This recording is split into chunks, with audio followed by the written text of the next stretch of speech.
Bom, e aí? Questão de número 7. Antes disso, você sabe me dizer o que é que significa ter uma potência cujo expoente é um número irracional? Pois é, será que ele existe?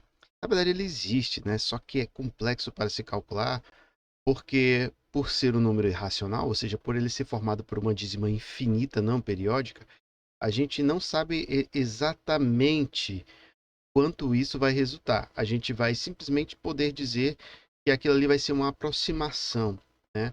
Vai chegar a valores exatos só mesmo por meios computacionais. E olhe lá. Então, assim, vamos lá diretamente para a questão. A questão diz assim, ó. Se o número real k é a solução da equação 9 elevado à raiz de x, menos 8 vezes 3 raiz de x, menos 9 igual a zero. Então, o número k cumpre a seguinte condição, tá? Vamos tentar resolver a equação, tá? Uma coisa que a gente tem que observar é o seguinte. No expoente dessa equação, aliás, no expoente, tanto do 9 aqui quanto do 3, aparece raiz de x. Então, o que é que a gente tem para dizer com relação a isso? Primeiro que a gente sabe que existe essa essa tal potência com expoente irracional. Mas pelo fato do x estar dentro de um radical, nós temos que estabelecer uma condição de existência. E essa condição é o quê? Que x tem que ser um valor não negativo. Tá? Por quê? Porque não existe raízes de números negativos se o índice do radical for par. Então, essa vai ser a primeira coisa que a gente vai ter que dizer, talvez a única, né? Já que ele pode ser qualquer valor irracional não negativo. Então, a gente vai começar. Uma outra coisa que a gente pode estabelecer aqui é o seguinte: esse 9 aqui é o quadrado de 3. E por que é bom destacar isso daí? Porque nós temos 3 elevado à raiz de x aqui. Do outro lado, nós temos 9 elevado à raiz de x. Tá? Então, esse 9 elevado à raiz de x, nós podemos escrever de outra forma. Nós podemos escrever 3 elevado ao quadrado elevados à raiz de x. Tá?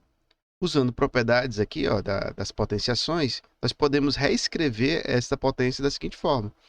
3 elevados à raiz de x é elevado ao quadrado. Tá? Se nós tomarmos uma variável auxiliar, como assim? 3 elevado à raiz de x, nós vamos chamar de um valor qualquer m, por exemplo, nós vamos poder reescrever a, a equação de uma outra forma, já que isso daqui ó, é m ao quadrado, certo? Ou seja, 9 elevado à raiz de x, m ao quadrado, menos 8 vezes 3 elevado à raiz de x, que é o m, menos 9 é igual a zero. Ou seja, nós temos aqui um, uma equação do segundo grau, né? Cuja variável é m. Então a gente vai resolver, né? Estabelecendo seus coeficientes, né? Onde o a é 1, o b é menos 8 e o c é menos 9. Certo? Então, o nosso discriminante, também chamado de delta popularmente, né? É o b ao quadrado menos 4 vezes a vezes o c. Ou seja, isso aqui é 64, né? Que é o menos 8 ao quadrado. Menos com menos a mais, né? 4 vezes 1 vezes 9, 36. Temos que o delta é 100. Graças a Deus, um quadrado perfeito. Tá? Então, quem vai ser o m? Pela fórmula resolutiva, né? Mas para alguns, fórmula de Bhaskara. O m vai ser menos o b, né? Ou seja, menos ou menos 8.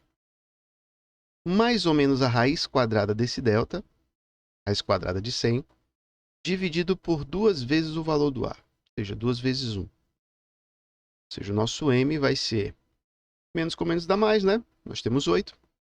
Mais ou menos a raiz quadrada de 100 é 10. E 2 vezes 1, 2.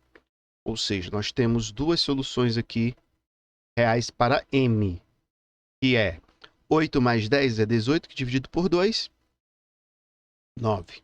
Já o m2 né, é 8 menos 10, né, dá menos 2, dividido por 2, menos 1, certo? Esse valor M2 igual a menos 1 é um valor que a gente não vai usar de forma alguma.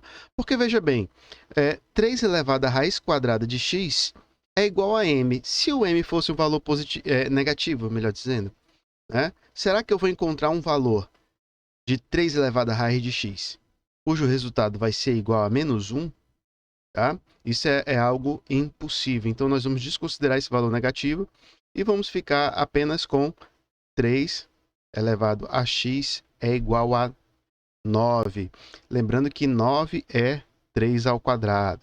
Bom, então, já que os expoentes, né, raiz de x e 2 têm a mesma base que é 3, então vou concluir que a raiz quadrada de x é igual a 2. Né? Elevando os dois membros ao quadrado, nós vamos ter que x vai ser igual a 4.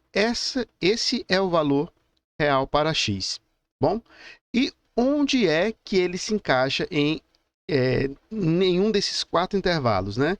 Entre entre 1,5 e 3,5, entre 7,5 e 9,5, entre 5,5 e 7,5, ou entre 3,5 e 5,5, ok.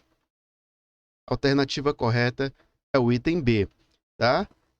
Mesmo porque a gente pode verificar que ele satisfaz a nossa condição de existência, né? O x é o valor maior ou igual a 0, ok? E é isso. A gente se vê num próximo vídeo. Até mais.